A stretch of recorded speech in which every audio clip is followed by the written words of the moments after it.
Alright guys, we're here again for another deck profile. This time it's going to be my vampire deck that I finally managed to finish thanks to a good old friend of mine named Jesus. He donated cards. I think I mentioned that earlier in one of my videos. So without further ado, let's begin. So I run two Pyramid Turtles. Reason for that, it's your searcher. You pretty much can search anything up because once it's destroyed by battle, you can search zombie monster with with 1500 or less defense, and the majority of your zombies here are 1500 and defense, 1500 and below defense. So I'll run two of those. Zombie Master, run it at one because that is your miller of your deck. You mill cards from your hand to get another zombie monster, special summon it. So I don't think you need more than one, especially when you can special summon monsters like crazy. One Vampire Grace. I am planning to remove her and one Permit Turtle and putting in two Warrior Decrees. But as of right now, I'm just keeping them because this is still pretty good. But yeah, I will let you guys know why I want to put in two Royal Decrees. So yeah, Vampire Grace is still pretty good though. Two Shadow Vampire, they are at 0, like I mentioned, with the Permit Turtles, and this is probably one of the main vampire cards in the deck, because when this card is normal summon, you can special summon one dark vampire monster from your hand or your deck, except for its own, you know. But and if you do, only that monster can attack. But I mean, it's still a pretty damn good card. I run one of the Tristan. Reason why is for her because usually I send a lot of zombie monsters to the graveyard, and when I send her and I have him on the field, I get to get her from the graveyard to my hand. And if she's in my hand and he's in the field, I get to special summon her, and then I can change her rank and his rank and anybody else's rank, and I can make any exceed monster I want from 1 through 8. So yeah, and I mean, if she's not in my graveyard, his effects still activates. Get a level. I'm sorry. Get a monster with 0 defense, and of course, I have other zombies with 0 defense, so it still works out very well. Three sorcerers. This is one of the other main cards in the deck. Self-explanatory. Two vampire vamps. People run it at 1. 3 is too cloggy. I run it at 2 just because I can't get enough. This has a pretty long effect, but it's every time once per turn when this card is when this card where a vampire monster is normal summoned to your side of the field, you can target one face-up monster your opponent controls whose attack is higher than this card's and then you get to equip the monster to this card, and then it gains that attack. So imagine, let's just say for example they have a blue eyes, you summon this guy, now you get to equip it to this guy, and now it's at 5,000 beater. And then when this card is sent to the graveyard while it has an equipped monster, you get to special summon this card from the graveyard. So then it does the whole thing all over again. So now like it's destroyed, the blue eyes is gone, now he's gone, and because it was equipped with a monster, it comes back on the field and does the whole cycle again and grabs another monster. That's why you gotta love zombies, man, especially vampires. Three Mizukis, that's self-explained. Two Goblin Zombies, I think everybody knows what this card does, but I'll explain one more time. When this card inflicts spell damage to your opponent, and you send the top card of your opponent's deck to the graveyard, and then when this card is sent to the graveyard, you get to add one zombie monster with 2,000 or less defense from your deck to your hand. And like I said, that's pretty much any zombie.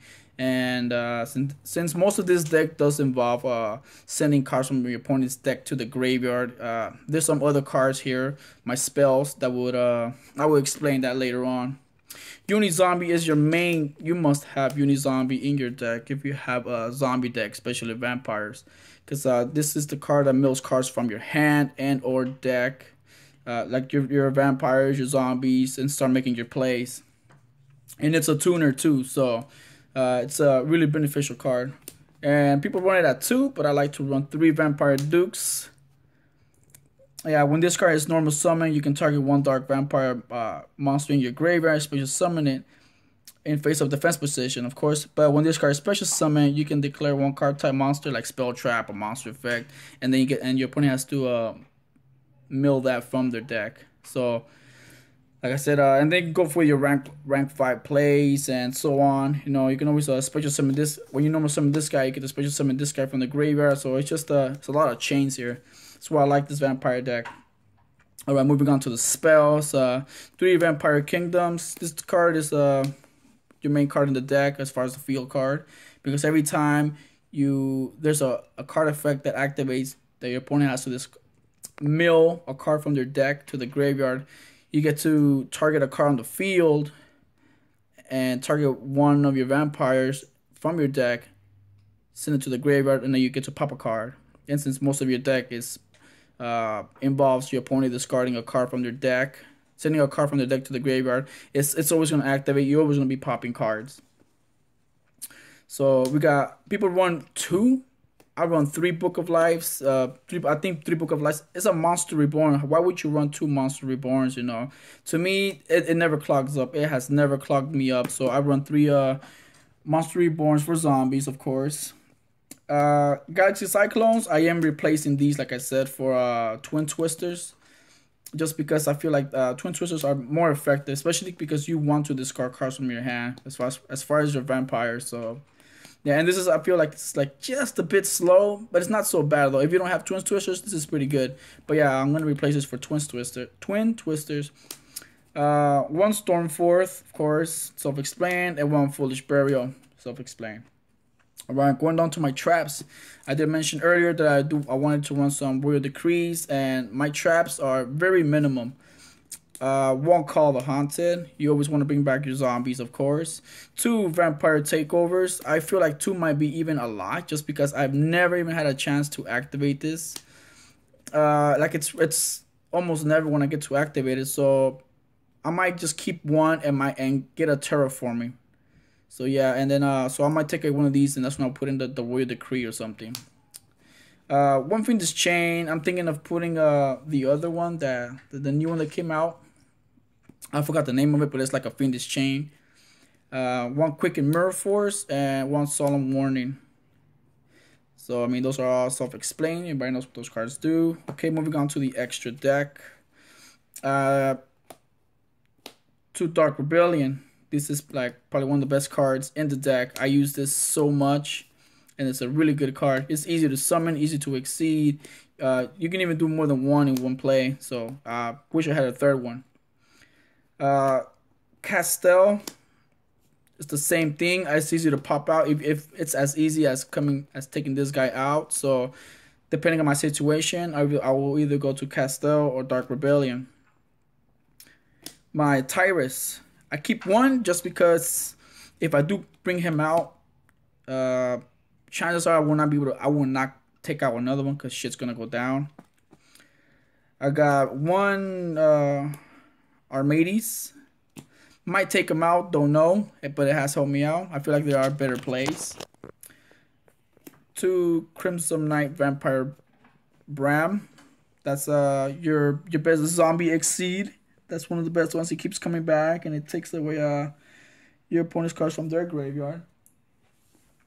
2 Ardrias. I probably should keep it at 1, but just because I'm scared of, you know, just keeping 1 and then, you know, oh, I should have 2. So it's 2 is better than 1. I guess just, you know, I better have it and not need it than to need it and not have it. I got my Field Bomber right here, my Black Rose Dragon. I got a Void Ogre Dragon. You know, sometimes I might have no cards in my hand, so Homeboy could come in through. Oh, my bad.